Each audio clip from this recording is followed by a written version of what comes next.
What's up everyone, welcome back to Kari's channel again. Thank you so much for joining on this cocktail series with the brown mixologist. Hope you are taking away some nice things from this series as we are also trying to learn new ways of making the classic cocktails.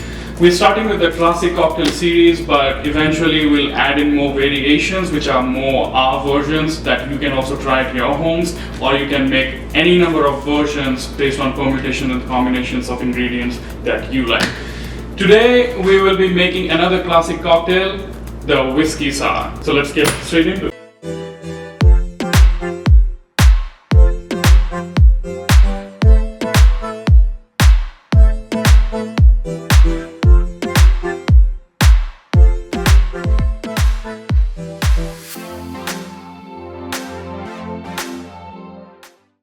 The first thing we'll talk about is the backstory. Now, the whiskey sour is actually from the 18th century. This dates back to the days when the Englishmen used to travel across the seas to come to the America. Now, in those days, there was no concept of refrigeration, right?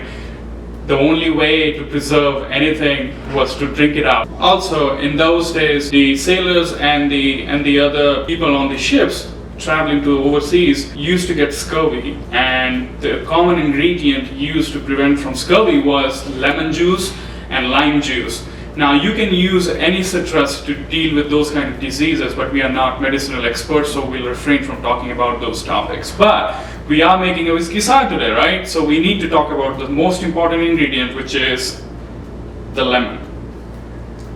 The first recipe of the whiskey sour was actually found in Jerry Thomas' famous book, The Bartender's Guide. Now in that recipe, Jerry Thomas called for 1 part of citrus, 3/4 parts of sugar, syrup, and then 2 parts of your favorite bourbon or rye whiskey. My favorite go-to bourbon is the Four Roses bourbon, which we'll be using today, and not rye whiskey. Now, we will make another video where we talk about different kinds of bourbons versus different kinds of whiskey, whether it's American whiskey or Japanese whiskey, but that's a separate discussion. Over the years, many people have actually bastardized the actual whiskey sour. What that means is many creators have developed their own concepts of making whiskey sour by experimenting with the base ingredients, whether it's citrus, whether it's the bourbon, or whether it's the sugar syrup. Now we will keep it simple because we are learning the classic cocktail, but over the period of next few episodes we'll learn different variations of it. So stay tuned for that. The modern era whiskey sour actually comes from the book of Gary Regan. The most famous variation of the whiskey sour is called the New York sour, which is obviously, as the name suggests, comes from the New York state, in which the whiskey sour is actually topped off with some red wine float. I'm not a big fan of using red wine for such purposes, but hey, it's all about experimentation, so feel free to use whatever you want. So that's enough of the backstory. Now let's jump straight into how do you make the all famous whiskey sour. So in any cocktail making, we always start with the cheapest ingredient in that drink. Now why do we do that? Because if you want to start pouring your expensive bourbons and whiskeys, later find out that it is not the way it is supposed to. You don't want to be pouring out your expensive scotch or bourbon or whiskey or gin, whatever base liquor it is, and to find out it is not in the right proportion. So what you do is actually start with the most cheap ingredient and then start from pouring other modifiers, and then at the end top it off with your final base liquor. So in our case, in the whiskey sour, like I said, we'll use lemon juice. I prefer using freshly squeezed lemon juice, and the reason is apparent. Why? Because you don't want to be using pre-canned or pre-mixed citrus juices. It's just not fair. So what I will do is I will take and slice off the lemon into a solid half. Keep the knife away, and we'll use a glass. We'll use a squeezer to squeeze the fresh juice of your lemon. Now keep the other half for a different purpose, which I'll explain later.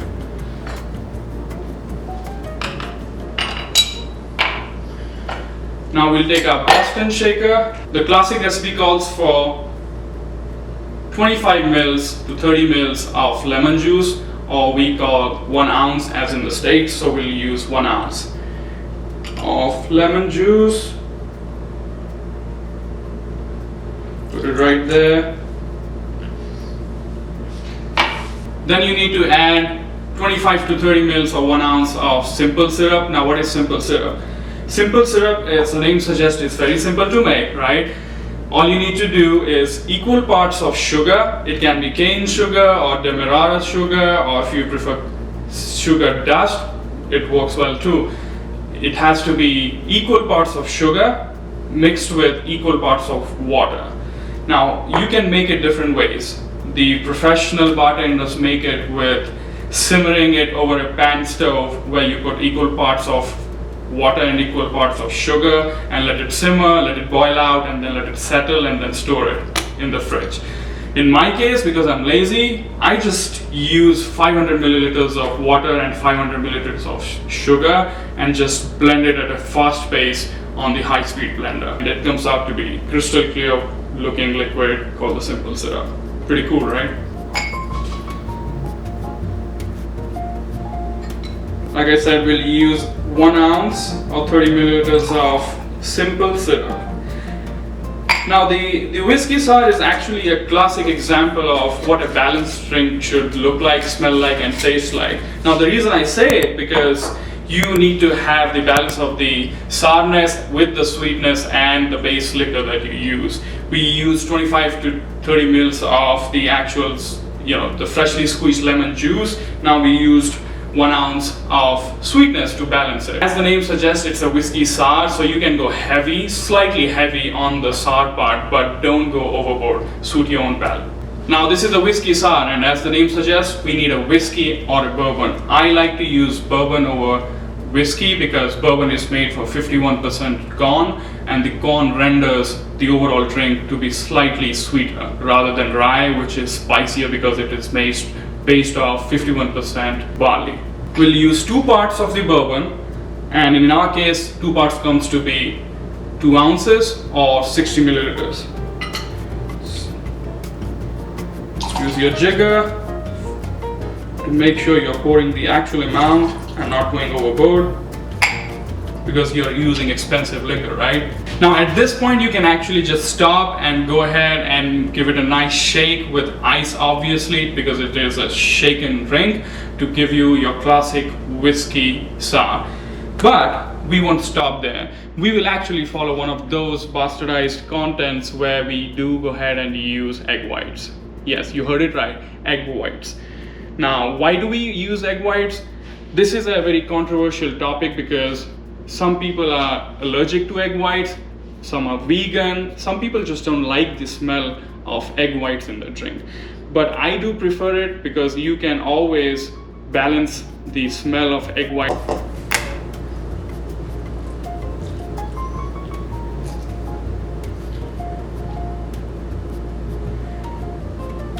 It can be tricky to actually separate the egg whites from the actual yolk, but it's not that hard. Practice makes it perfect. Like I said, we'll use only 15 to 20 milliliters of the egg white so that it adds more fluffiness and the frothiness to the drink and gives it a silky texture.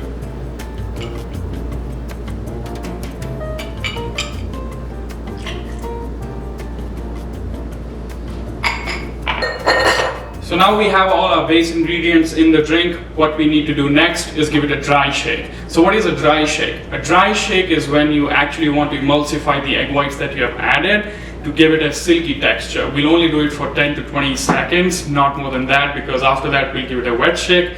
Wet shake being a shake with an ice. So let's go ahead and make sure it's locked. This makes it a Boston shaker. Let's give it a dry shake.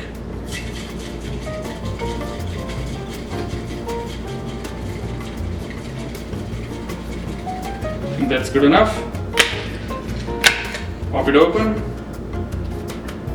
Now take some ice and make sure you fill the smaller of your Boston shaker glass with the ice. Dump it in your other tin lock it, and it's now time for wet check.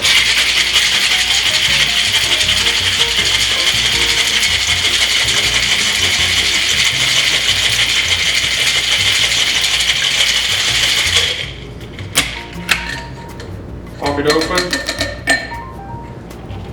And this time you can go ahead and taste it.